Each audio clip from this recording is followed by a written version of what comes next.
Mais là, les journalistes là, qui passent le temps à faire croire à la province de Québec qu'on est une bande de traumatisés, là, puis qu'on a peur de chaque fois que le train siffle, c'est pas vrai. La mairesse ne peut pas faire de référendum parce que ça, ce dossier-là, c'est politique. Point final à la ligne. Cette personne-là n'a aucun argument. Un politicien vous dit que les milieux humides, c'est important, puis que l'environnement, c'est important, puis que c'est important qu'on ait votre son de cloche, qu'on sache comment vous vous sentez. Ben, c'est le dernier de le sacrifice de problème, puis c'est à Québec, puis c'est à Ottawa. Je voudrais m'adresser aux personnes qui nous tiennent lieu de députés. Hein? Lâchez donc le sourire puis le chèque pendant 20 minutes, là, puis commencez donc à vous occuper du monde.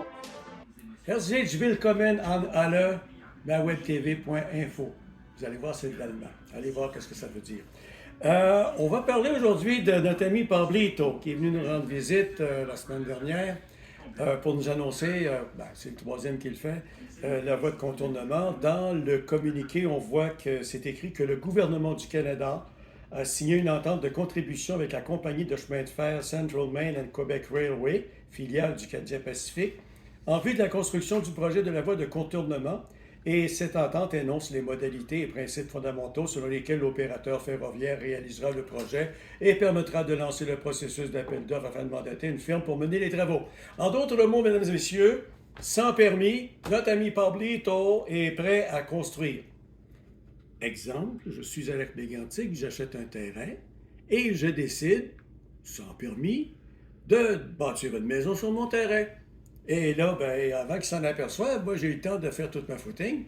Et puis là, il y a quelqu'un de la ville qui arrive. Mais qu'est-ce que vous faites là? Ben là, je suis en train de bâtir ma maison. Avez-vous un permis? Ben non, pas besoin. Ben non, monsieur, ça prend un permis. Si vous n'avez pas un permis, on va tout démolir parce que vous n'avez pas de permis. Mais lui, Pablito, il va faire une voie de chemin de fer, pas de permis, parce que l'OTC n'a pas encore accordé sa permission. Mais passons outre à ça. Moi, je veux vous dire que Pablo Rodriguez, c'est un maudit bon vendeur. Un superbe vendeur. Lui, il a suivi un des grands principes de Marshall McLuhan dans les années 60 qui disait que le secret de la communication, c'est le contrôle du message. J'ai regardé la conférence de presse, vous l'avez vu sur ma web TV, et je l'ai écouté à 12h15 sur les ondes de Radio-Canada. Et il a dit exactement la même chose dans les mêmes mots. Il est allé dire que c'est important. Entre autres choses, lorsqu'il parlait du sifflet du train avec le trémolo dans la voix, mesdames et messieurs, hey, la madame là, qui reste dans le fin fond de Saint-Henri, là, je suis sûr que la madame a pensé qu'on se cachait en dessous des tables chaque fois qu'on entendait un sifflet de train. Là. Écoutez, la façon qu'il l'a dit, maudit bon vendeur. Il a roulé tout le monde dans la farine, mais du premier jusqu'au dernier. Mais il n'a pas rencontré les gens de la coalition des victimes collatérales. Et il a dit, je vous entends, je vous écoute. Bon, mais là, les gens qui ont écouté, là, c'était des gens qui étaient d'accord avec la voie de contournement ferroviaire. On ne m'a pas invité, moi, pour rencontrer M. Rodriguez pour lui dire ce que j'en pensais. Il y a beaucoup de gens qui n'ont pas été invités à parler avec M. Rodriguez pour lui dire ce qu'on en pense. Puis quand un politicien vous dit « je vous entends, je vous écoute », ça veut dire qu'il entend, il écoute ce qu'il veut bien entendre et écouter. Ce qui veut dire que ce que je vous dis en ce moment sur lui, ça rentre par une oreille, ça sort par l'autre. Bon, ensuite de ça, écoutez, là, il passe son temps à dire à un moment donné, donnez-moi une chance, ça fait 2 mois que je suis ministre.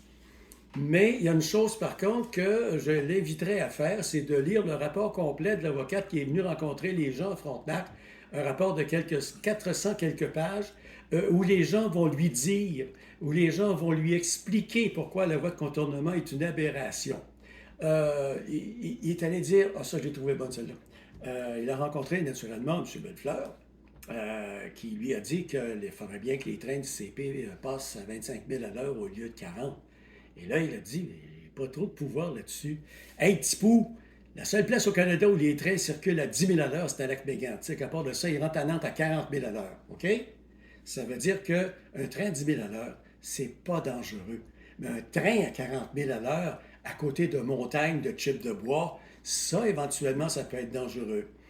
Il y a autre chose également sur laquelle je pense que les experts de M. Rodriguez ont passé vite. Avez-vous idée des conséquences de la destruction de 111 hectares de milieux humides? Les conséquences de ça. Avez-vous une petite idée de ce que ça peut comporter?